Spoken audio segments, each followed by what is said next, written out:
अस्सलाम वालेकुम व्यूअर्स, अॼु हिन वीडियो में आऊं ॻाल्हि ॿोल कंदुसि ॿिनि ॻाल्हियुनि ते जेके तव्हांजूं कमेंट्स आयूं आहिनि उन्हनि ते अॼु आऊं डिस्कस कंदुसि। सभ खां पहिरियां तव्हांखे ॿुधाईंदुसि जेका हीअ ॿियों फेज़ जेको शुरू थी वियो आहे, जंहिंजा तव्हांखे आऊं कल्ह डिटेल ॿुधाई, जंहिंजा तव्हांखे मां नाला ॿुधाया त हिननि ज़िलनि में जेका क़िस्त आहे उहा अॼु खां मतिलबु सूमर जे ॾींहं खां जेका शुरू थी वेंदी।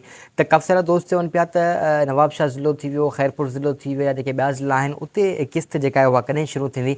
त उनजे बारे में तव्हांखे मां ॿुधाईंदुसि उते कॾहिं क़िस्त शुरू थींदी, टियों फेज़ कॾहिं शुरू थींदो, जंहिंमें तव्हां क़िस्त वठंदो। उन सां गॾोगॾु तव्हांखे इहो ॿुधाईंदुसि क़िस्त घणी अचणी आहे।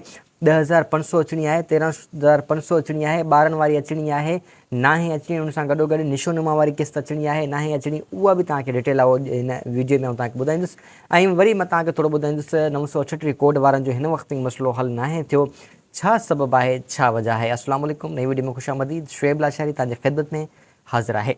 सभ खां पहिरियां तव्हांखे मां ॿुधायां त क़िस्त जे हवाले सां, त क़िस्त जे हवाले सां ऐं कल्ह जेका वीडियो ठाही मां तव्हांखे मुकमल जिन ज़िलनि में क़िस्त अचणी हुई, तव्हांखे उहे ज़िला जेके आहिनि मां डिटेल वाइज़ तव्हांखे ॿुधाया, उहे तव्हांखे सेंटर ॿुधाया त फ़िलहालनि सेंटरनि तां तव्हां वञी क़िस्त पंहिंजी वसूल करे सघो था।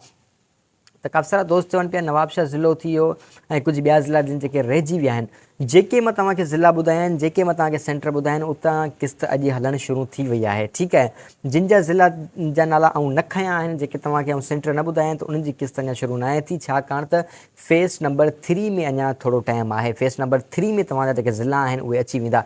डिस्ट्रिक्ट ख़ैरपुर अची वियो, उहो तव्हांजो अची वेंदो 3 फेज़ में। ठीकु आहे, नवाबशाह बि मुंहिंजे ख़्याल में 3 फेज़ में आहे। लाड़काणो अची वियो, लाड़काणे जा मां तव्हांखे शहर ॿुधायो, रतेदरो वग़ैरह हे जेके लाड़काणे में आहिनि उहे तव्हांजा हिन वक़्तु अची विया आहिनि फेज़ 2 में। हाणे जेके कुझु रहियल आहिनि उहे तव्हांजा ईंदा फेज़ 3 में। फेज़ 3 कॾहिं ईंदो? फेज़ 3 ईंदो डिसंबर में।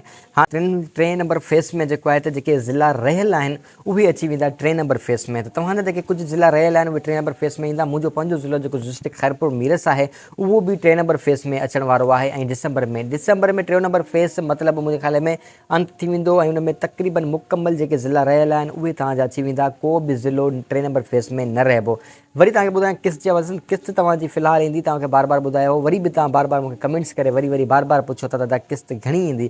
क़िस्त तव्हांजी 10,500 रुपया ईंदी। ठीकु आहे, तव्हांजो निशोनुमा जा जेके आहिनि त तव्हांजा हाली ख़ुराक वग़ैरह तव्हांखे मिले थी पई, बाक़ी जेका पेमेंट आहे उहा तव्हांखे जनवरी खां वठी मिलंदी। उन सां गॾोगॾु ॿारनि जी पेमेंट आहे, ॿारनि जी पेमेंट बि तव्हांखे जनवरी ते मिलंदी। छाकाणि तव्हांखे मां ॿुधायो त अक्टूबर, नवंबर, डिसंबर इहे 3 महीना तव्हांजे ॿारनि जी वेरिफिकेशन थिए थी पई स्कूलनि मां।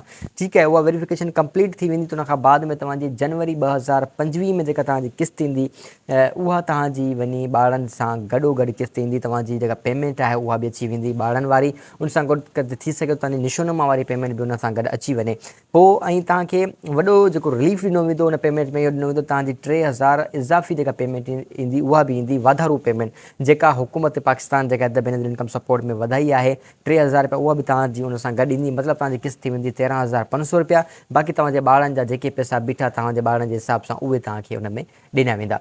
हाणे आख़िर में ॻाल्हि ॿोल कयां कोडनि जे हवाले सां, जेके कोड लॻल पैसा आहिनि उन्हनि जो छा थींदो। कोड लॻल पैसा जेके आहिनि उहे अगरि तव्हांजी डिसंबर वारी क़िस्त अची वई त उहा तव्हांजी अची वई त सम्झो तव्हांजो कोड ख़तमु आहे। जे न आई त पोइ सम्झो तव्हां प्रोग्राम मां ख़ारिज थी विया आहियो। छा आहे त मां तव्हांखे ॿुधायां त जेके रेगुलर बेनिफिशरीज़ आहिनि, जिन सेप्टेंबर वारी क़िस्त वरिती आहे, डिसंबर वारी क़िस्त बि उन्हनि खे मिलंदी। उहे चुप करे वेही रहनि वञी, जिन सेप्टेंबर वारी क़िस्त वरिती आहे उन्हनि खे डिसंबर वारी क़िस्त बआसानी मिली वेंदी। जिन सेप्टेंबर वारी क़िस्त न वरिती त उन्हनि खे डाउट करणु खपे, उन्हनि खे जेको आहे त थोरी ॻणती करणु खपे, छो त उन्हनि जी क़िस्त में बि न अचे। बाक़ी ईअं बि थियो आहे त जिन जी क़िस्त नाहे ईंदड़, जिन 2023 में सर्वे करायो आहे, उन्हनि जी क़िस्त जेका आहे उहा डिसंबर में बि अचण जा इम्कान चिटा ॿुधाया पिया वञनि। छाकाणि त जॾहिं दोस्त हिकिड़े ॻाल्हाए त उनखे इहो ॿुधायो तुंहिंजो स्कोर घटि आहे, अॻिली क़िस्त तुंहिंजी अचण वारी सेप्टेंबर पर उहा न अची सघी, तव्हांजी हाणे जेका क़िस्त ईंदी उहा तव्हांजी डबल क़िस्त ईंदी। ठीकु आहे, हीअ क़िस्त जेका आहे हिनखे बोनस क़िस्त बि चयो वञे थो, छाकाणि त हिकिड़ी क़िस्त तव्हांखे हाणे वेझर में मिली आहे, वरी ॿी क़िस्त मिले थी, मतिलबु हीअ बोनस क़िस्त बि हिनखे चयो वञे थो। त जेका हीअ क़िस्त आहे डिसंबर में अची वेंदी। ऐं जिन जो कोड लॻल आहे 938 937, जिन जो खुलणो हुयो 70% तक़रीबन कोड खुली विया आहिनि। बाक़ी अञा 3% कोड रहियल आहिनि, उन्हनि जो को न को रिक्वायरमेंट रहियल आहे। उनजी नादरा मां वेरिफिकेशन थी आहे, उन मां नादरा जी वेरिफिकेशन मां उन में को न को डाउट फील थी वियो आहे उन्हनि खे, तंहिंजे करे उनजी पेमेंट जेका हाली रोकी वई आहे।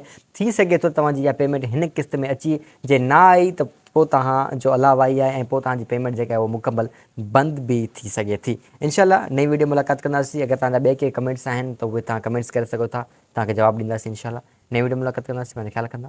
अल्लाह हाफ़िज़।